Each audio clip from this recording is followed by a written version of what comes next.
Hi guys! Welcome back to my YouTube channel. So ayan guys, maglilinis tayo. Good morning sa inyong lahat mga guys. Ito ang good morning routine ko lagi sa umaga ang maglinis. Yun lang ang aking content. Ang maglinis ng maglinis na walang katapusan.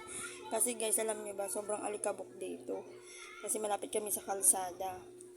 Kaya nga itong dingding na yung pinagawa namin, tinakpan namin para hindi na pumasok alikabok dito. Kasi dati may bintana yan dyan. Pinatakpan ko kasi mabaho minsan, singaw, minsan alikabok sobra. Tapos dito naman, yan, dyan, alikabok din, pumapasok din dyan. Kaya hindi maiwasan na maglinis ng araw-araw. So itong kwarto namin guys, maliit lang yan. Yan. Siksikan ang gamit namin dyan, siksikan. Siksikan na nga rin kami matulog dito. Pinagkakasya lang namin yan, pinagkakasya lang namin kami humiga. Kaya pasensya na sa aming kwarto na napakaliit dahil kami ay mahirap lang, kung may pera lang napagawa na ito. Wala, no choice, sobrang hirap ang ating buhay. Ganun talaga, makakaahon na rin tayo. Soon. Sana pagpalarin po tayo. So yan, maglilinis na ako guys.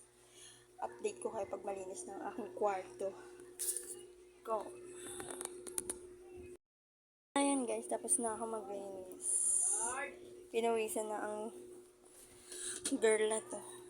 Ayan na, ayan siya, ayan, malinis na siya. Ayan, malinis na, malinis na. Malinis na, yung kaldero nakakalat pa. Ayan, yung kaldero namin nakakalat pa, pero malinis na ng aming kwarto, napakalikit. Ayan siya, ayan. Ayan, ayan.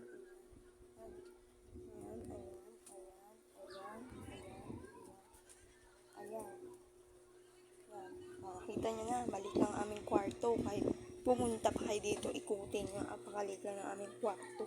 Siksikan na lang kami matulog dito, guys. Alam nyo yun. Kaya, so yun lang ang aking vlog, guys. Ngayong morning routine ko. Lagi-lagi, morning routine ko ang maglinis ng maglinis dahil sa sobrang alikabok nga. Yun lang, guys, at maraming salamat. Paki-share, like, and subscribe sa lahat po ng account ko, TikTok, Facebook, YouTube. Panoorin nyo ang aking video. Yun lang. Bye-bye!